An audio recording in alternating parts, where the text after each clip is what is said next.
Hi, welcome to ShowMeTheCurry.com. I'm Anuja. And I'm Hital, and today we're making Khao Soi, which is a coconut-based noodle soup. So this particular soup, actually there's a million ways of making it and million variations.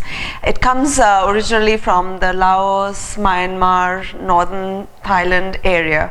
And again, there are variations, there's derivatives, and people have, especially me or us who lived in India, they have got the Indianized version which has come from Myanmar. People have moved on to Calcutta and moved into different parts of India. So there's adaptations and to what's available, and this is one I really like and my family really enjoys.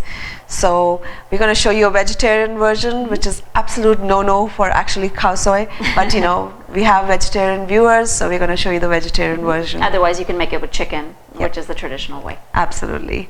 So it's a recipe that has a lot of different steps, but very easy, but just a few steps. That may sound intimidating, or the recipe may look long, but very simple. And result, yummy. So let's get started. So like we said, there's several components, different steps to this recipe, and the very first step we're going to work on is to create like a curry paste that's going to be the base of our soup.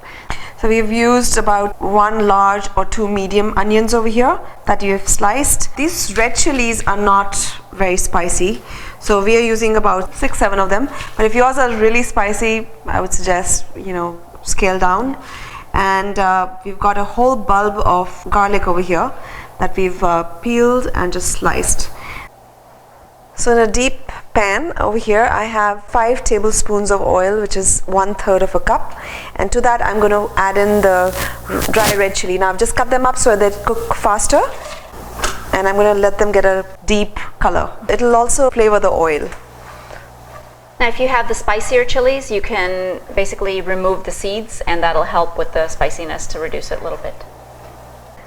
Those look done. I'm going to pull them out to the side, remove the oil, and just put it in a bowl. In the same oil, I'm going to add in the garlic, and again the same thing. I'm going to cook it till it gets a little color.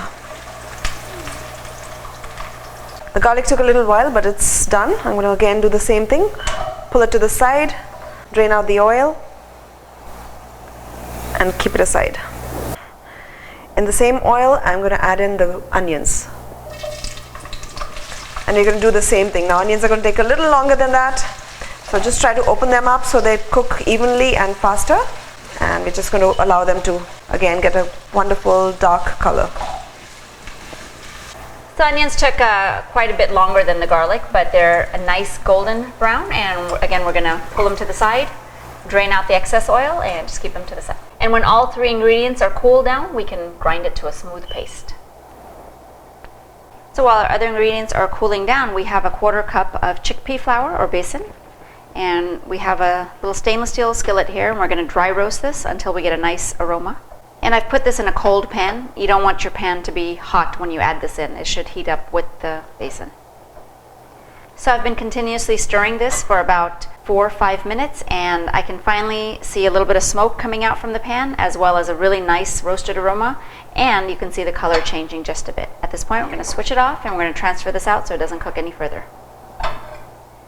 So our roasted besan has cooled down, and what I'm going to do is I have a little bit of water here. It's 2 cups, but I'm going to add it slowly and whisk this in so that there are no lumps.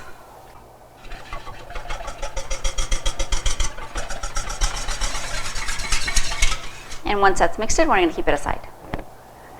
So I've put the pan back on the heat, again on medium heat, and here's what the paste looks like. This is the chili and the garlic and the onion paste. We have not added in any additional water or anything. Now if your grinder cannot handle it, you can add a little bit in, that's okay. So I'm going to put that into the oil,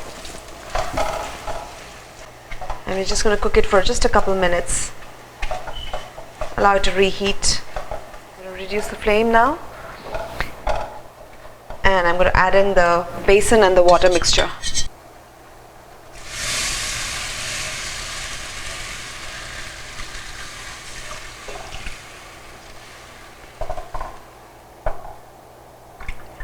And you can also add in some salt to taste.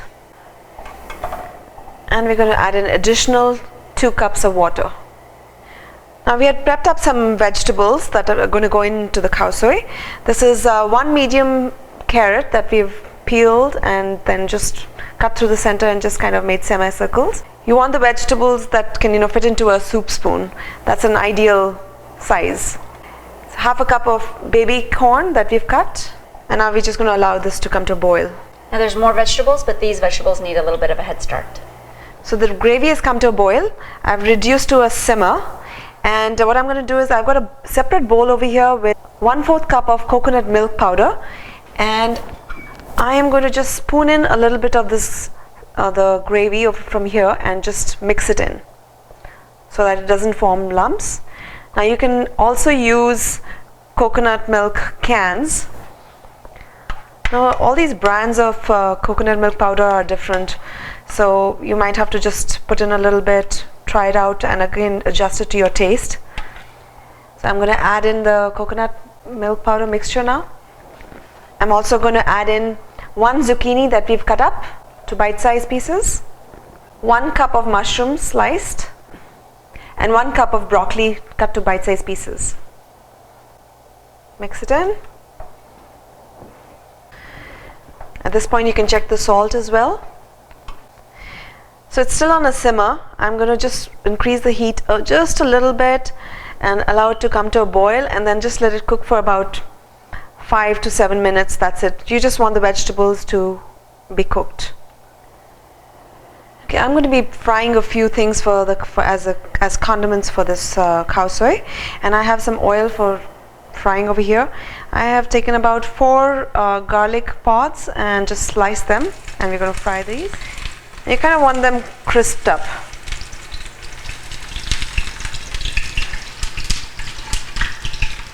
Okay, those look good. I'm going to pull them to the side, remove the oil, and put it in a paper towel. Here I have some chow mein noodles that I've broken up. We've used the balance of it to boil, and this is the lot that's going to be fried. Now you can use chow mein, you can use hakka noodles, you can use egg noodles, whatever you prefer. So I'm going to again fry this. Those look done. I'm going to take them out and put them again on the paper towel. And next we're going to fry some onions that I've finely sliced. And what we're going to do is, to help them crisp up, we're going to just dust it with a little bit of cornstarch and mix it in. I'm going to add in the onions.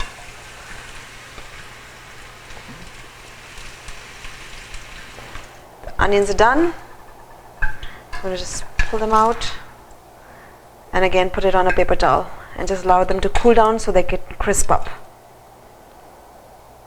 So this looked like a lot of different steps, but again, it looks like that because we're showing to you step by step. But a lot of these things can be done simultaneously, so it's not that big of an issue. But we just wanted to mention about the noodles. Now, we use chow mein noodles, and like Anu just said, we can use any type of noodle that you have available. But we cook the noodles per the package instructions. So ours said basically boil it in hot water or boil it in boiling water for 3 minutes, and we did that. We took them out, ran cold water on them, and tossed them in a little bit of oil because that's the first thing we did and kind of got it out of the way.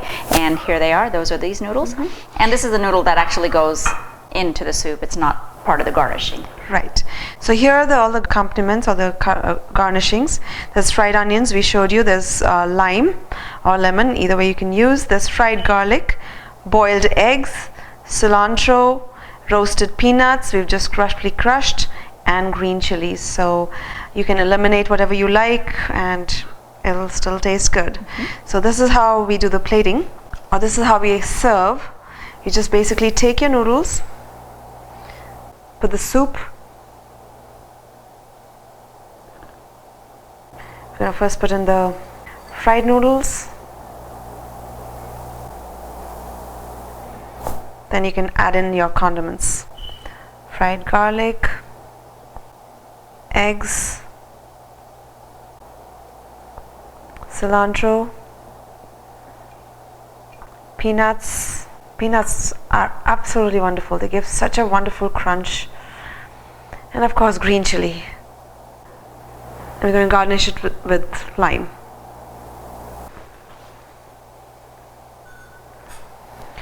Gotta squeeze the lime.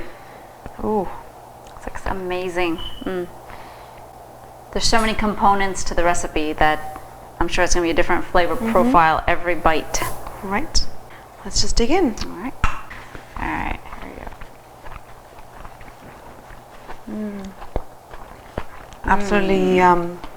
Right? It's delicious. It's got so many textures, so many flavors.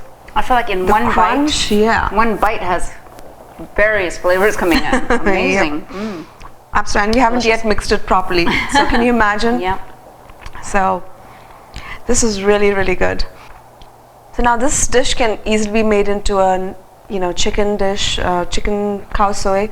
So what you have to basically do is cut up the chicken pieces, and in your masala, with the paste that we had made, in that itself add in the chicken pieces, cook it a little bit, then add in some water, allow it to boil so that it kind of becomes a little stock kind of thing. So the flavor of the chicken flavors everything else. Then add in the basin and the water, and then carry on with the rest of it. So very easily doable. Right. So if you like this recipe and you'd like to see more from us, please don't forget to hit that subscribe button, because you'll be the first one to know anytime we post a video. And it's absolutely free.